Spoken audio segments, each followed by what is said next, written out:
Mister Malik रियाज काफ़ी मारूफ personality है, उनके कुछ केसेस चल रहे हैं उन पर। आपने जिस तरह पिछले पॉडकास्ट में कहा कि वो अभी तक अदालत में पेश नहीं हुए, तो उनकी प्रॉपर्टीज़ को नीलाम कर दिया गया है।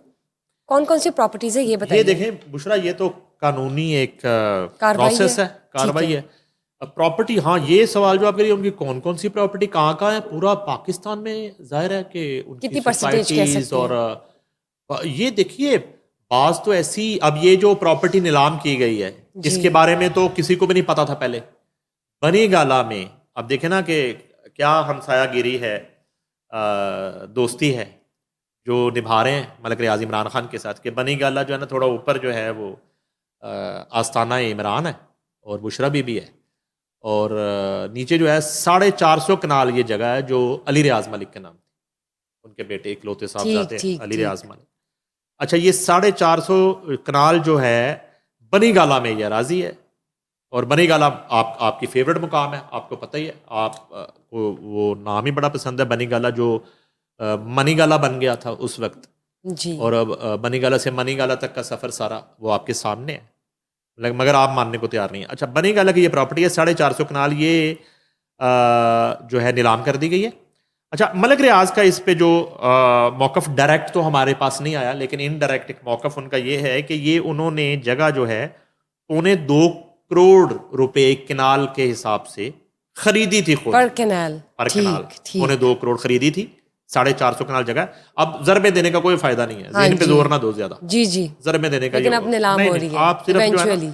अपना वो पैसों का हिसाब रखो, उसके हिसाब से कैलकुलेशन करो। अगर ठीक। वो करोगी तो फिर डिस्प्रिन मंगानी पड़ेगी, और फिर वो चाय पीनी और कॉफ़ी पीनी, और जी वो भी कोल्ड कॉफ़ी। अच्छा, उसमें ये है कि 2.25 करोड़ जी। वो कहते हैं हमने खरीदी, और नीलाम कितने में हुई है? वो बताएं। वो औने पौने, औने पौने कितने की ये नीलाम हुई है जी? 34,20,000 रुपए कनाल के हिसाब से नीलामी होगी। ठीक है जी, सर कब हो रही है ये? हो गई, हो अभी तो अच्छा। बहुत सारी चीजें आपने अगर खरीदनी है, आप तो बड़ी एक मैं थिंक हम रिच लेट हो एंकर है। गए हैं, हम तो लेट हो गए हैं। हाँ, आप इसमें आप इस पर अब इस इसमें वाली मैं लेट नीलामी में आप होगी। बिड में आप हिस्सा नहीं ले सकी, इसमें आप लेट है। तो आप वैसे ना एक नक्शा बना हुआ है इन प्रॉपर्टीज का, वो खरीद ले, वो सस्ता मिल जाएगा। वो तकरीबन मेरा ख्याल 7-8 हज़ार रुपये मिल जाएगा। नहीं तो आपको क्या लगता है कि शो अप होंगे या नहीं, आएंगे या नहीं मिस्टर नहीं, मलिक रियाज? ना आने की वजह से तो ये कार्रवाई हो रही है। लेकिन अब आपको लगता है जिस तरह की कार्रवाई शुरू हो गई मेरा है? नहीं ख्याल, मेरा नहीं ख्याल। उसमें ये है कि चीज़ें बड़ी हैं।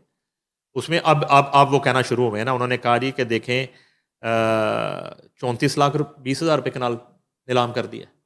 अब वो सरकार का एक अपना तरीका है नीलामी का, राइट। अब उसमें बोली लगती है। अब बिल्कुल। उनका ये भी खदशा है, उन्होंने कहा जी ये तो किसी अपने को फ़ायदा देने के लिए भी होता है। तो अब ये आपका सोचने का काम नहीं है, ये तो अब जो नीलाम कर रहे हैं और जो खरीद रहे हैं ये तो उनका काम है। आप ट्रू। या तो जो आपसे रिकवरी की मद में ये नीलामियां हो रही हैं, जो आपके जिम्मे ड्यूज हैं, या तो आप अदा करें। आप जो है एक अपनी अपेयरेंस जो है आपकी हो, यहाँ पे फिजिकली आप आएँ, तशरीफ़ लाएं। अच्छा, अब ये है कि वो कहते हैं कि 30 लाख के करीब उनके बैरिया टाउन के मेंबर्स हैं, और इस वक्त बैरिया के ऑपरेशन जो हैं वो मुकम्मल तौर पर बंद पड़े हैं। और वो कह रहे हैं कि 30 लाख जो लोग हैं वो सफ़र करेंगे अगर ये सिलसिला नहीं रुकता। अच्छा, वो फिर आगे ये भी कहते हैं कि मुझसे बात करें।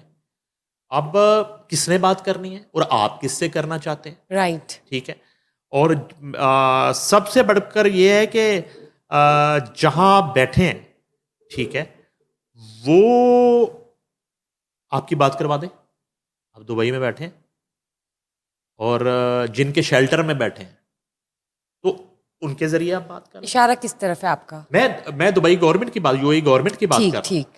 आप देखें, यूएई में वो जो है इस वक्त जाहिर बात है प्रोजेक्ट कर रहे हैं ना यूएई का, ठीक है, और उन्हीं के शेल्टर में बैठे हैं ना बुशरा।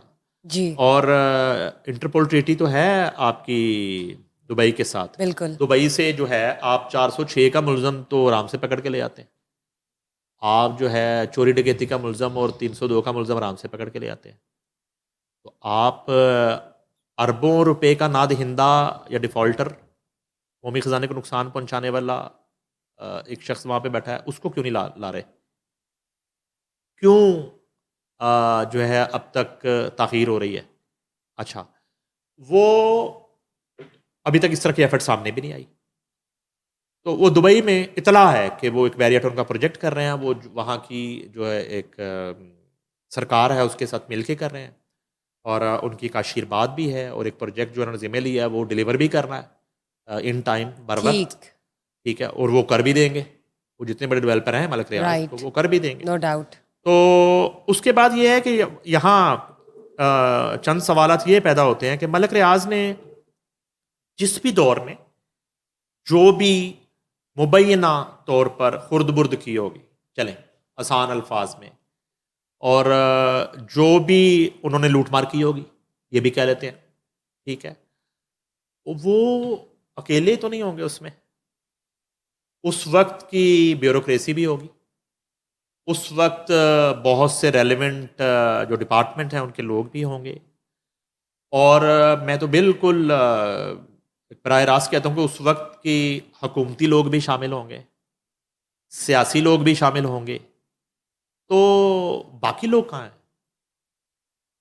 मलिक रियाज जो है वो तो आपकी नज़र में एक बहुत बड़ा कौमी मुजरम है ठीक, बकौल आपके, और केसेस चल रहे हैं, और उन केसेस की ही ये एक स्टेज है राइट, कि उनकी प्रॉपर्टीज़ जो हैं वो नीलाम अटैच हो रही होना हैं और शुरू। उनकी नीलामी शुरू हो गई है। तो बाकी कोई नाम भी अगर सामने आ जाए, कौन कौन था, सहूलतकार कौन कौन था, किस किस के ज़रिए वो सब कुछ हुआ। और वो आपको याद होगा मलिक रियाज का एक इंटरव्यू जिसमें वो कहते हैं कि पाकिस्तान में फ़ाइलों को पहिए लगते हैं, और पहिए लगाने वाला मैकेनिक उनसे बड़ा कोई नहीं है, और वो कितनी स्पीड से वो फाइलें चलानी है ये उनसे ज़्यादा बेहतर कोई नहीं जानता। चाहे कितने कैरेट डायमंड के जो है ना वो अंगूठियाँ देनी पड़े, या जो है ना वो गोल्ड देना पड़े, या ज्वेलरी देनी पड़े, और चाहे खातून अव्वल को मैनेज करना पड़े, या वज़ीर आज़म पाकिस्तान को मैनेज करना पड़े उस वक्त के, तो ये उनके लिए दाएं हाथ का काम है, खेल है। मैं आपको एक वाक़या पहले भी शेयर किया आपसे। कोई इमरान तो सीरीज तो नहीं है? नहीं नहीं, मैं आपका ज़्यादा टाइम नहीं लूँगा।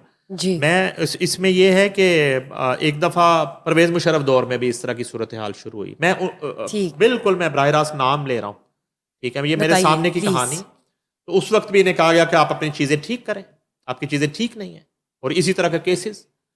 तो इन्होंने टाइम मांगा, तो अब टाइम देने के लिए एक रिटायर्ड, उस वक्त भी रिटायर्ड ही थे, एक इदारे के एक शख्सियत और उनका भाई ने इन्हें कहा कि हमारा ये फ़लाँ ट्रस्ट है, आप उसको फंड करें, चैरिटी करें, और हम आपको टाइम ले देते हैं।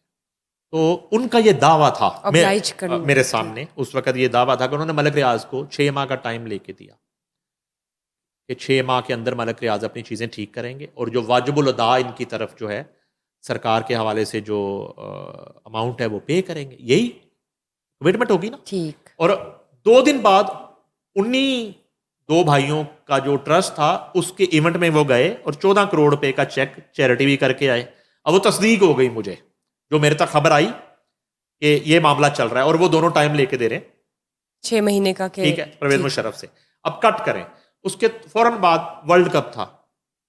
तो वर्ल्ड कप के लिए उमर शरीफ मरहूम और मैं मॉल्टन बैठे थे, तो उमर शरीफ ने मुझे कहा कि मैंने कजाफी स्टेडियम तक जाना है, एक तकरीब होस्ट कर रही है। वो वाकया भी हुआ है, जस्ट 6 माह का टाइम है, ठीक, और वो परवेज मुशर्रफ सब चढ़े हुए हैं।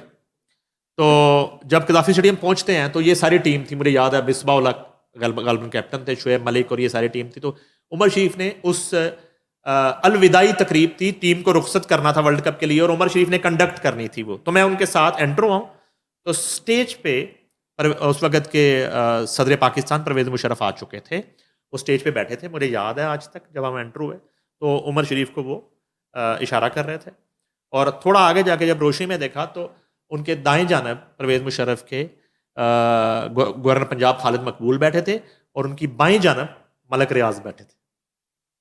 तो अब वो 6 माह का जो मामला था वो मलिक रियाज ने वो 15 दिन 20 दिन में वो मैनेज कर लिया था।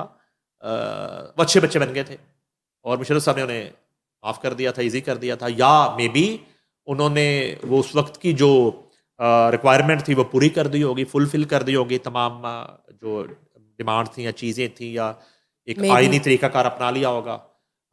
तो ये कुछ दिन पहले Perhaps. तो मलिक रियाज के लिए कोई प्रॉब्लम नहीं है मैनेज करना।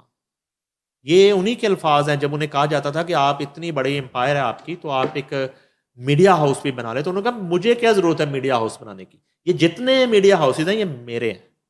तो एक वक्त तक एक सिंगल टिकर जो है उनके बारे में नहीं चलता था कभी किसी चैनल पे। मैं एक वाकया बता देता हूँ। एक मुबैना तौर पे एक मंसूब उनकी फैमिली से हुआ कि दो बहनें खुशी और हुमा, उन पे कोई तशद्दुद हुआ, उसकी वीडियो वायरल हो गई और इल्ज़ाम आया जी मलिक साहब की कोई उन्होंने किया, फैमिली मेम्बर्स ने किया।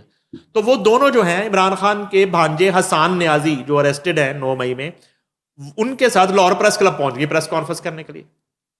अब अली रियाज मलिक ने और मलिक रियाज ने अरशद अंसारी को ढूंढना शुरू किया। अरशद अंसारी लंदन थे, लाहौर प्रेस क्लब के सदर थे, कि ये ना प्रेस कॉन्फ्रेंस रखवाएं। अब अरशद अंसारी से मुश्किल रब्ता हुआ तो अरशद अंसारी ने कहा कि प्रेस कॉन्फ्रेंस करना सबका राइट है, हम कैसे रोक सकते हैं किसी को प्रेस कॉन्फ्रेंस करने से, तो मुमकिन नहीं है। अरशद अंसारी ने इनकार कर दिया, मैं विटनेस हूं इस बात का। तो एक जुमला मुझे आज तक याद है, तो उन्होंने कहा कि मलिक साहब आप हमारे ऊपर टाइम ज़ाया कर रहे हैं, वो प्रेस कॉन्फ्रेंस तो हमें करवानी पड़ेगी, वो दोनों बहनें करेंगे, सामने आजी साथ बैठ रहा है वो करेगा, हम रोकेंगे, वो प्रेस क्लब के गेट पे प्रेस कॉन्फ्रेंस कर देंगे। DSN लग चुकी थी सारी शिमला पड़ी। तो उन्होंने कहा कि आप मलिक साहब अपने अंदाज में मैनेज करें, आप हमें कहने की बजाय आप मीडिया मालकान को फोन करें, आपका तो सारा जेब में है मीडिया। मुझे याद है मैं 11 बजे के ऑफिस बैठा था और मैं ब्यूरो चीफ था और मेरे सामने तमाम स्क्रीन्स लगी थी और मैं चैनल देख रहा था। उधर प्रेस कॉन्फ्रेंस शुरू हो गई, DSN की लाइव फीड आ रही थी, वो दोनों बहनें 1.5 घंटा हसान न्याजी जो है ना वो वाकया सुनाते रहे, चा चा चा चा चा।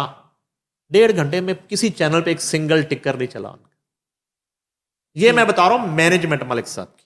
ठीक ठीक। तो अब यहां थोड़ा सा मैनेजमेंट के मामले में मलिक साहब इस दफा या तो जिद कर गए, He's good at it. हाँ, या तो जिद कर गए और या फिर शायद अभी उन्हें लग रहा है कि इट्स टू अर्ली, अभी देखते हैं। असाब की लड़ाई है, कौन जीतता है। लेकिन अलबत्ता बैरिया के जो लोग हैं, हाँ बैरिया के जो लोग हैं अलबत्ता इतनी बड़ी तादाद में जो लोग हैं हो सकता है उनके लिए देखें, उनके लिए एक मसला है अगर मजीद कार्रवाई चलती रही। उनके लिए जो इतने लाख वो लोग बताते हैं जो उनके मेंबर्स हैं और जो वाकई मकीन है बैरिया के, उनका तो कोई कसूर नहीं है, उनका तो कोई कसूर नहीं है। कोई इस तरह के स्ट्रेटजी होनी चाहिए, कम से कम जो लोग पैसे दे चुके हैं, जो वहां पे आबाद हो चुके हैं, जो खरीदारी कर चुके हैं, कम से कम उनको तो जो है ना रिलीफ मिले, सजा नहीं मिलनी चाहिए। ट्रू, बिल्कुल दुरुस्त।